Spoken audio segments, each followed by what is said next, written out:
You ever just look up at the sky, see a plane cruising by, and think, how in the world is that giant metal tube just hanging up there?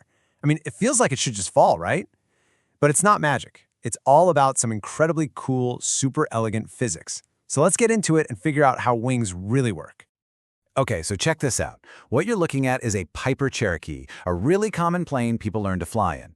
It's just cruising. Now, this thing weighs over a ton, and yet there it is, just hanging out in the sky like it's no big deal. It's an amazing sight, really, and it's all happening because of how the air is flowing over and under its wings. And that really brings us right to the heart of it, doesn't it? The big question we're all here for. How does a machine this heavy, this solid, just completely defy gravity? Well, the answer is pretty fascinating. It's all about this constant negotiation between the airplane and the air around it. All right, so to really get started, you have to understand that flight isn't just about one single thing. Nope, it's actually a constant balancing act. It's a push and pull between four fundamental forces that are always at work on the plane. Yeah, you can really think of it like a big cosmic tug of war. So first you've got weight, which is just gravity, always trying to pull the plane down to Earth. Fighting against that is lift, the upward force the wings are creating. Then you've got the engine's thrust pushing the whole thing forward. And working against that is drag, which is just air resistance. Now when you see a plane in that nice, smooth, level flight, it means all four of those forces are in perfect balance. Lift equals weight, and thrust equals drag. Simple as that. Okay, now here's where things get really interesting, and honestly, a little confusing for a lot of people. When you ask how a wing actually creates that lift, you usually get one of two famous explanations that always seem to be fighting with each other. People sometimes call it the Great Lift Debate. So in one corner, you've got Bernoulli's principle. The idea here is that because the top of the wing is curved, the air has to travel faster to get over it. And, faster air means lower pressure. So you get this low-pressure zone on top that kind of sucks the wing upward. Then, in the other corner, you've got good old Newton's third law. For every action, there's an equal and opposite reaction. The wing pushes a bunch of air down, so the air pushes the wing up. So which one is right? Well, here's the thing. The truth is, framing it as a debate at all is totally the wrong way to look at it. The real answer is so much cooler, so much more elegant. It's not Bernoulli or Newton. It's both. It's everything, all happening at the same time. And this quote just nails it. The people who actually design these things for a living, the professionals, they don't argue about this. They know it's not a controversy. They understand that Bernoulli and Newton aren't fighting each other. They're just different lenses to look at the exact same complex, beautiful thing that's happening. Okay, so here's how it all fits together. Picture this. As the wing moves forward, it deflects a massive amount of air downwards. That's your Newtonian action-reaction right there. But, and this is the key, that very act of turning the air creates this big looping motion, a kind of vortex called circulation that wraps around the wing. That circulation is what makes the air speed up over the top and slow down on the bottom. And that speed difference creates the pressure imbalance that Bernoulli was talking about. See? You literally can't have one without the others. The downwash, the circulation, the pressure difference, it's all one interconnected system. All right, so that's the theory, right? That's the physics. But how does a pilot actually use all this? How do they control it? Let's jump into the cockpit, so to speak, and check out the pilot's toolkit for managing lift. The single most important tool a pilot has for controlling lift is something called the angle of attack, or AOA for short. And it's actually pretty simple. It's just the angle between the wing and the air that's hitting it. Basically, it's how much the wing is tilted up into the wind.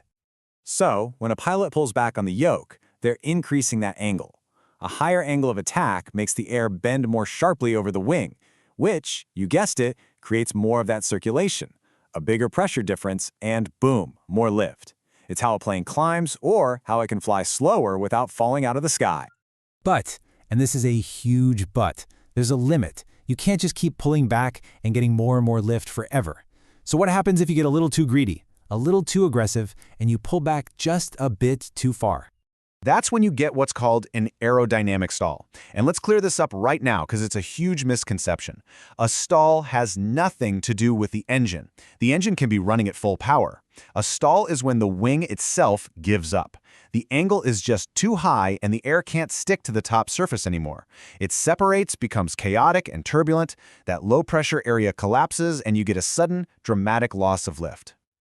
So how do pilots avoid this? Well, even though a stall is technically all about angle of attack, not speed, the two are very closely related.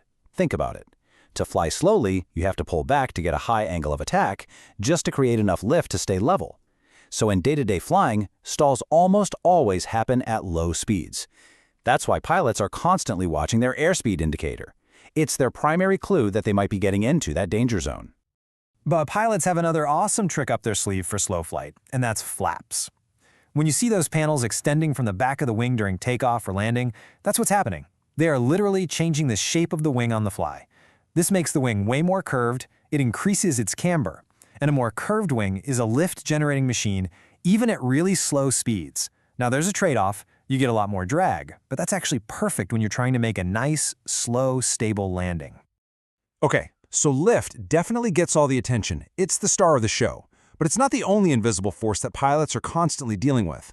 Let's touch on a couple of other really important aerodynamic forces. So drag isn't just one thing. It's actually made of two different types that behave in completely opposite ways. First, you've got parasite drag. This is just what it sounds like. It's friction. It's the air hitting the body of the plane, the wheels, the antennas. Think of the difference between a boxy PT Cruiser and a sleek Ferrari. The faster you go, the more parasite drag you get. But then there's induced drag. This one's tricky.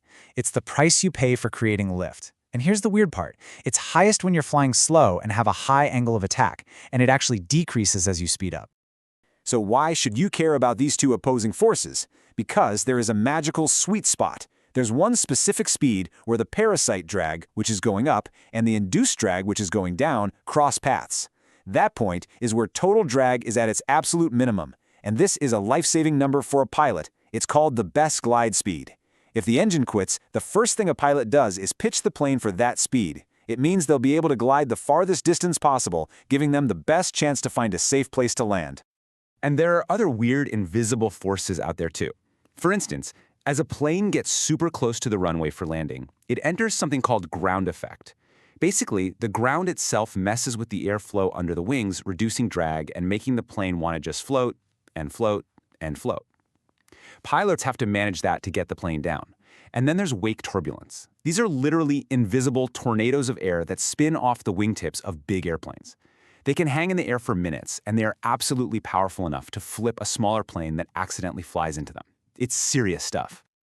So at the end of the day, it's pretty clear that lift isn't just one simple thing you can point to. It's the result of this whole amazing system of things all happening at once.